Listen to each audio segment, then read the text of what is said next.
Un peuple sans histoire est un peuple vide, a-t-on l'habitude de dire. En Afrique, un vieillard qui meurt est une bibliothèque qui brûle, disait à juste titre Amadou Apateba en 1960 sur la tribune de l'ONU dans son discours. Aujourd'hui, les écrits restent. Les vieillards ne partent plus avec leur savoir historique.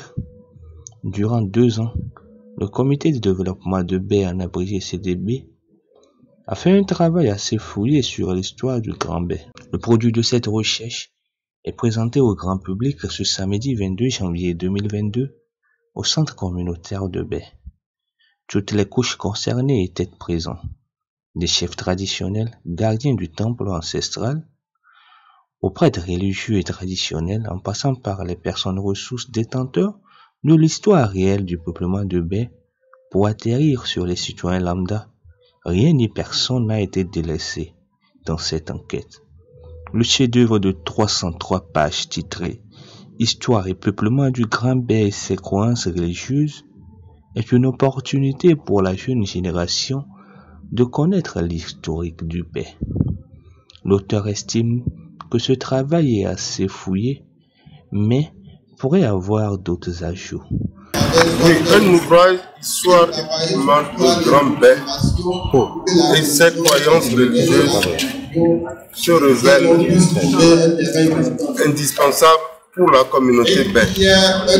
Parce que depuis l'installation de ce peuple au début du XVIe siècle, vers l'an 1630, jusqu'à ce jour, on a remarqué aucun écrit substantiel n'est consacré à cette communauté.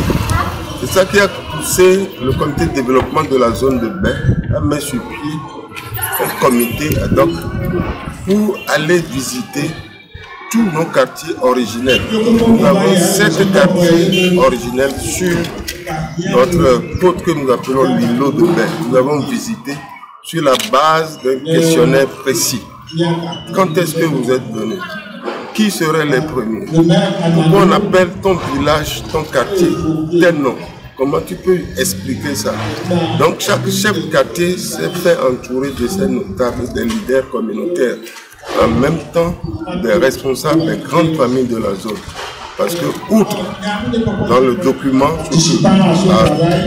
le chapitre 3 et le chapitre 4, que nous avons consacré essentiellement au peuplement de tous les quartiers et villages de Bay, depuis Bay à Motivé et Bagida. Donc, on l'a décliné en 4 parties.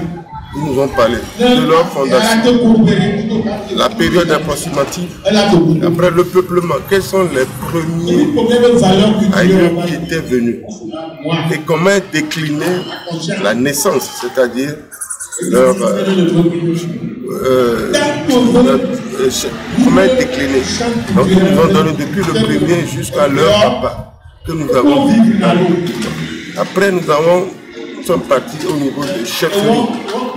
À partir du moment où les chefferies ont hésité, surtout avec la période allemande, pour la plupart, ils étaient des gars au début pour coordonner la collecte des tasses et ensuite pour être en collaboration avec la population tutelle. Ensuite, certains ont été érigés en chefs.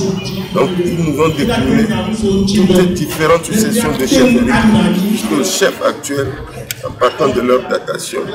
Et enfin, dans ces 2 chapitres consacrés à la fondation et au peuplement de tous nos quartiers, ils sont environ 70 jusqu'à Bagida. Donc, ils nous ont parlé de leur vie socio-communautaire. Donc, voilà le travail que nous avons fait. Mais le document est scindé en 5 parties. Le document même.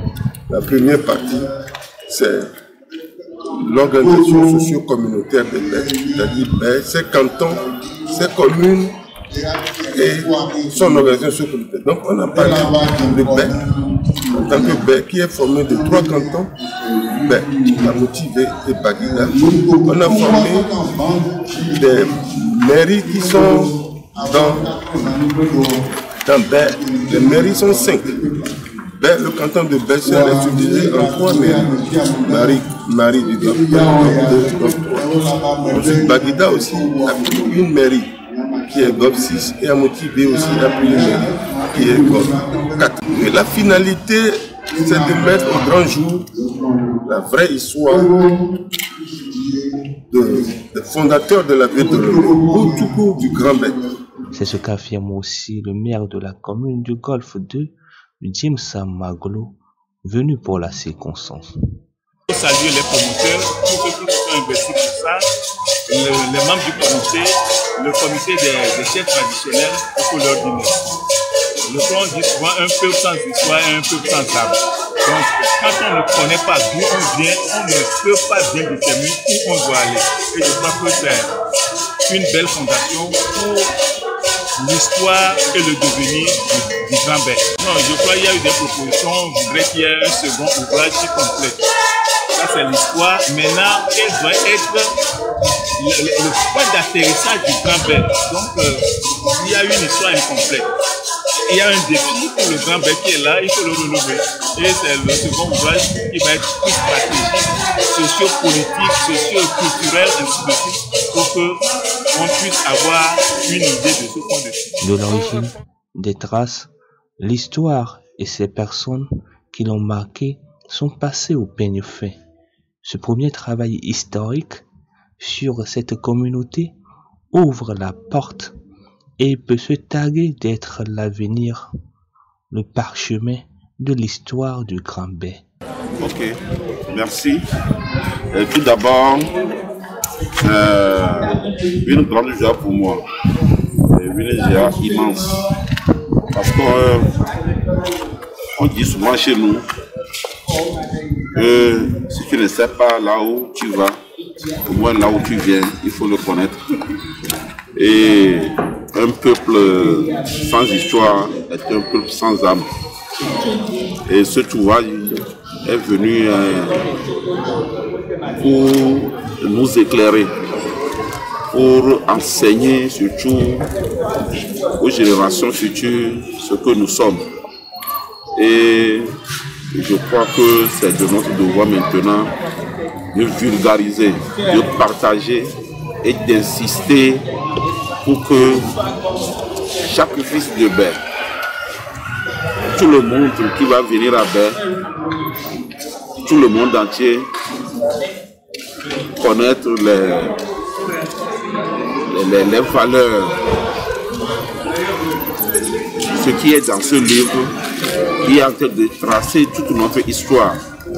Je crois que nous allons tout faire pour pouvoir vulgariser, partager, pour que ça, aujourd'hui, avec tout ce que nous savons avec la communication, je crois que nous allons tout faire pour que tout le monde ait l'essence même de ce livre, pour connaître ce que nous sommes, nous les Baie, ce que nous sommes, ce que nous aïeux étaient, ce qu'ils ont fait, comment ils ont construit toute notre communauté. Je crois que c'est de notre devoir de pouvoir vulgariser tout ça.